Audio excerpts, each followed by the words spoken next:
I'm the idiot on the writer's block, and today I talk about how to kill off your characters.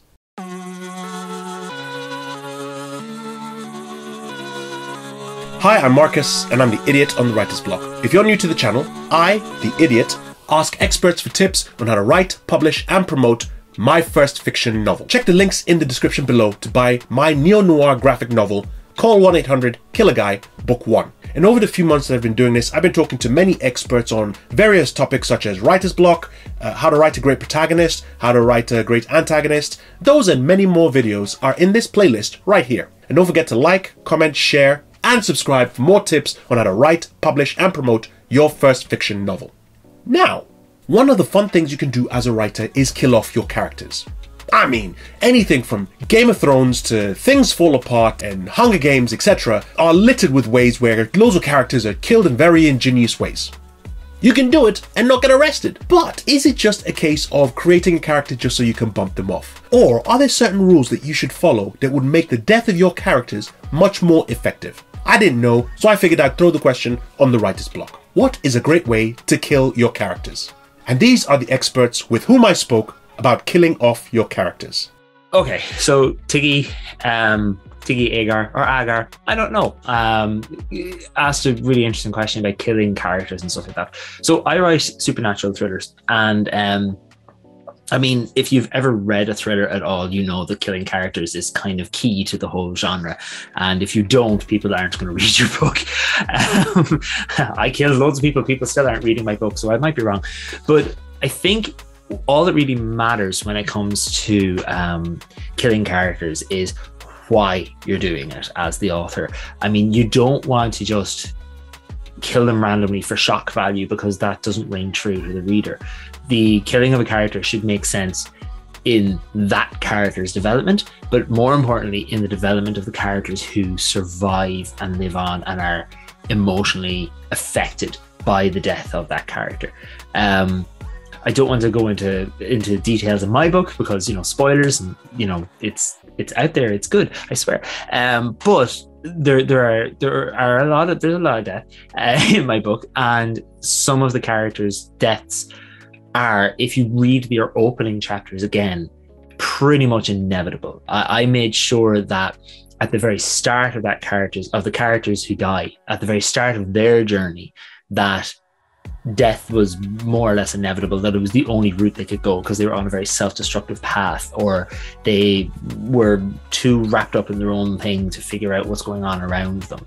I'm currently writing the sequel to The Longest Night, and again there's a character that is going to die at the end of that, one of the main characters actually, and again this time it's because that character's development is done and there's nowhere else for them to go, so their death is satisfying in a way. I'm not saying they deserve it, more that they've grown as much as they're going to grow. I think that's really it. If you just look at all the famous characters that have died in books and TV shows and films, and ask yourself, are you as the viewer or the author or the reader happy with that death, and why? And then you should just go from there. Well, it doesn't technically matter, but I always feel like if you're to give the full impact of a death, the reader or the audience needs to know this person. Sure. So, you know, when you introduce someone and then kill them in the next scene, there can be reasons for that too, and that can have impact, but it might not have the impact that you're looking for if the reader doesn't quite know, hasn't gotten to know this person or like what their impact on the story or the hero is. So it might end up falling a little flat as a meaningful death.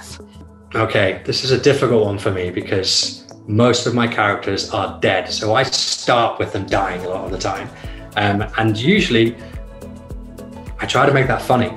But so killing a character, from the other perspective, there are characters that are ended in my books, let's say.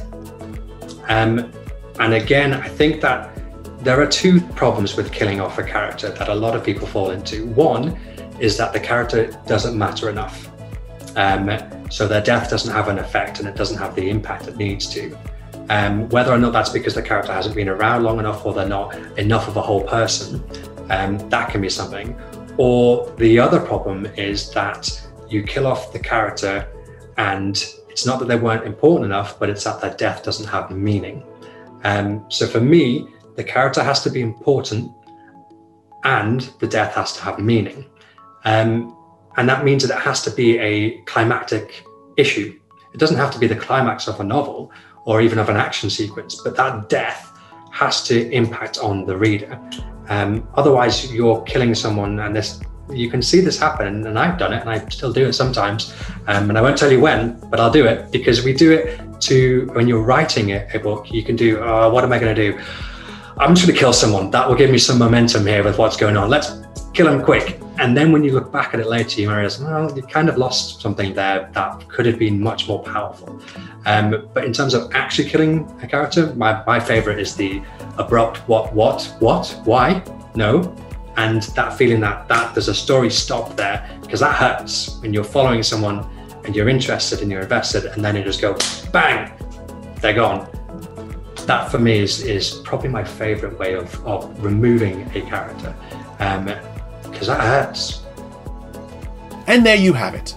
Experts telling you great ways to kill off your characters. Check in the description below for links to their work. And if you would like to share with us some ways that you can make your character deaths more impactful in your novels, please put in the comments below. I'd love to hear some of those ideas. And don't forget to like, comment, share, and subscribe for more tips on how to write, publish, and promote my first fiction novel. I'm Marcus, and I'll see you next time.